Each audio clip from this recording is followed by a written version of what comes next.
The United States makes the UN work when it wants it to work. And that is exactly the way it should be, because the only question for the United States is what's in our national interest. My name is John, and the International Criminal Court is now in session.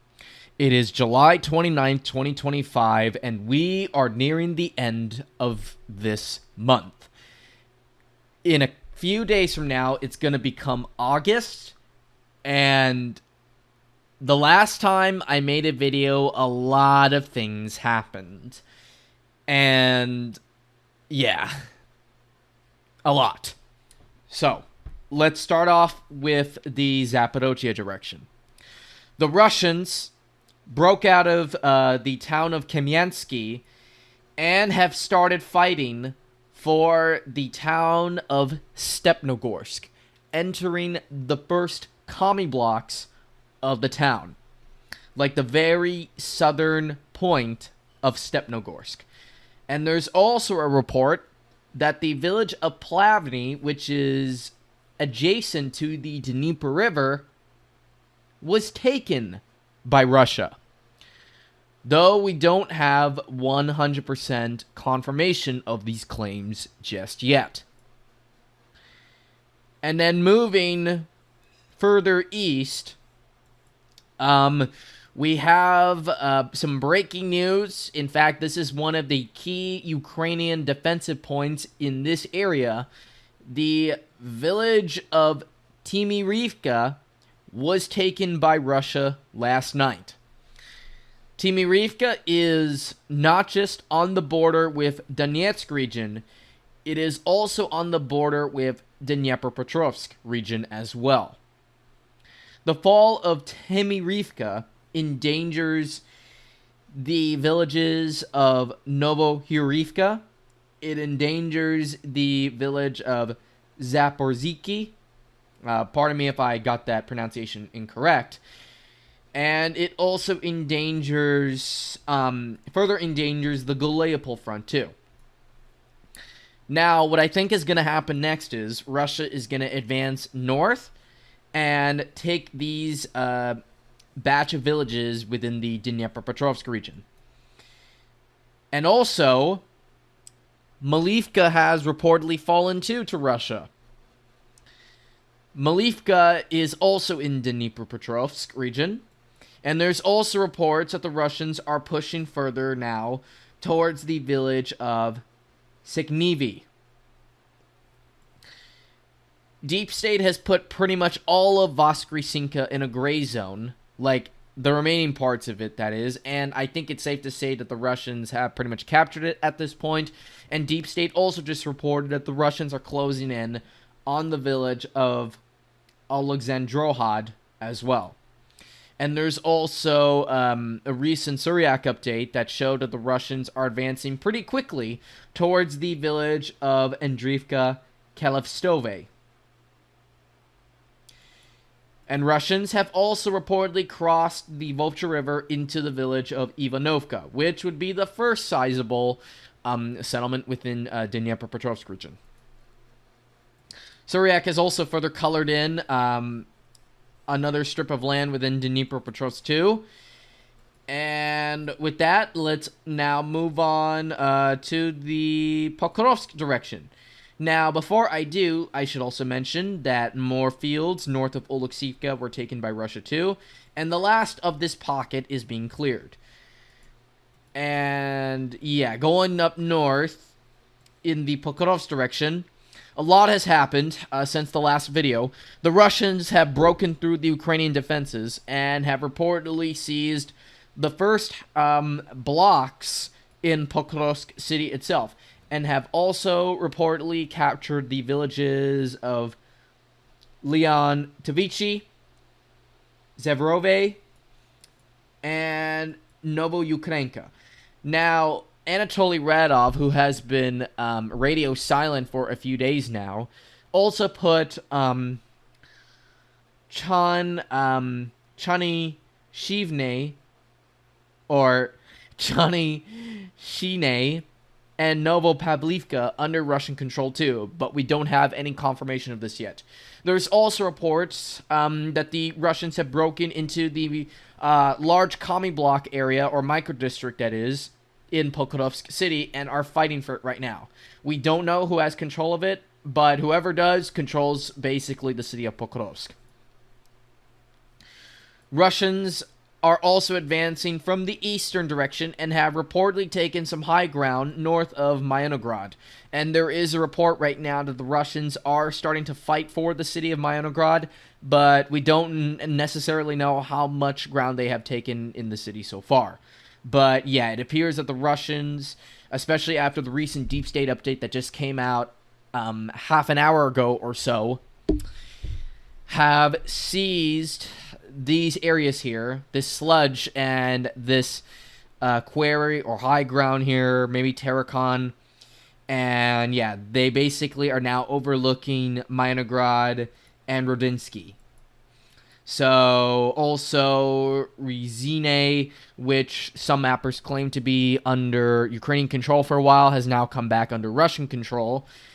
And also it appears that all of Fedorivka is under Russian control too, and the Russians are now contesting for the village of Zadishuk, and have also reportedly starting fighting for the village of Nikonarivka. Russians have also pushed outside of, this pocket here, and have taken lands west of Popovyar and Poltavka, and are closing in on the village of Vlodomarivka, though I honestly think by this point, Pankivka and Vlodomarivka are likely under Russian control. Mayak is now also under complete Russian control too now, so pretty much everything here is in a gray zone, if not under Russian control by now. Ruzanyar is still contested. All of Yablonovka and Alexandro Kalinove is under Russian control here, so this pocket is closed, which means Konstantinovka is now a sitting duck. It also appears that the Battle of Toretsk, as I mentioned, is over, but the Russians are still trying to consolidate their gains.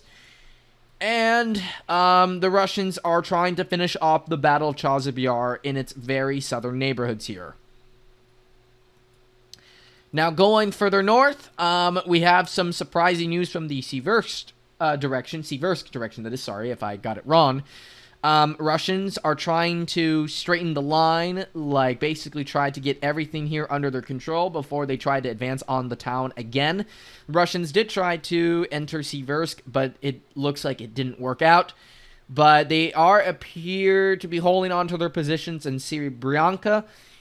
And in the forest here, Serebransky Forest, Russians have reportedly broken through the Ukrainian defenses here, and it appears Ukrainians seem to be in a two-way cauldron here and here. So they're mostly encircled in these areas, and it wouldn't surprise me if they start to fold back.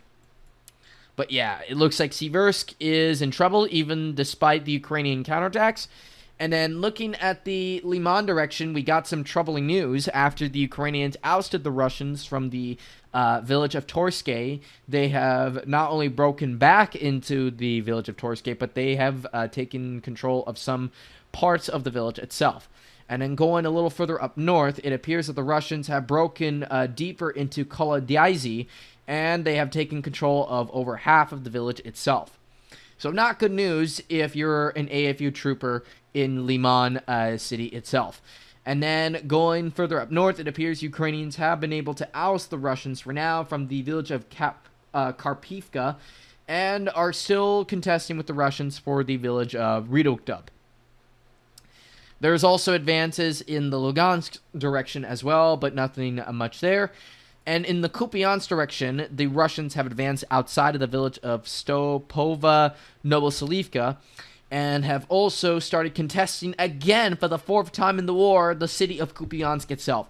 The Russians have broken through from north from the villages of Holubivka and Redkovka, down south towards Kupiansk, and it appears that most, if not all, of Moskovka, which the Russians claim to be captured by them, is in a gray zone. So maybe the RUMOD's claims of Moskovka being under their control might be true after all, even though it was disputed at first. But now it seems, with recent news coming in from the front on both sides, that this capture, especially from Deep State, just might be true after all, but time will tell if that's the case. Russians are also trying to advance, also north here too, from Kupiansk, but nothing has happened so far. Nothing has gone pretty much on the Olska River, though, and then outside Milove, Russians are trying to advance towards the villages of Embarne and Katniji, but so far no breakthroughs. In Volchansk, no changes, though the Russians seem to have the upper hand here. And then going into the Sumy region, it is a series of mixed bag results for Russia. Yes, Yanukovka is under majority Russian control, but the problem, though, is that despite their ferocious efforts, the Russians were not able to hold on to the village of Kendrativka. And then, if you look in the direction of Myropila, the Russians reportedly have taken everything north of Myropila, like all these farmlands here. But it appears that they have not been able to consolidate their gains at this time. But yeah, so it appears that despite their struggles in the western part of the Sumy region, Russians are still advancing here, though I wouldn't be surprised if Ukrainians were to somehow stabilize it in the long run. But I think that Russians are not going to really advance for too much longer in Sumy region because, well, for obvious reasons. Logistics-wise, it is a complete nightmare, and let's also be honest, it is not the main front line. What they're doing in Zaporozhye, Donetsk, Kharkiv, and Dnipropetrovsk regions are the larger priorities here, and logistics-wise, they're easier to supply, and yeah. Also, Donald Trump threatened to sanction and tariff Russia again. He actually cut his, I think, due date down from like 50 days to like 10 days or something now, but it appears the Russians don't give a crap and will continue on with the war as if nothing in the West is going on. So I hope all of you enjoyed today's video. I hope you found it informative, entertaining, whatever. It doesn't really matter to me. So tell me in the comment section below what you think of the recent Russian advances. And I'll catch you guys all next Tuesday. So I hope everybody has a great day. And I'll see you all next time. Take care and peace out.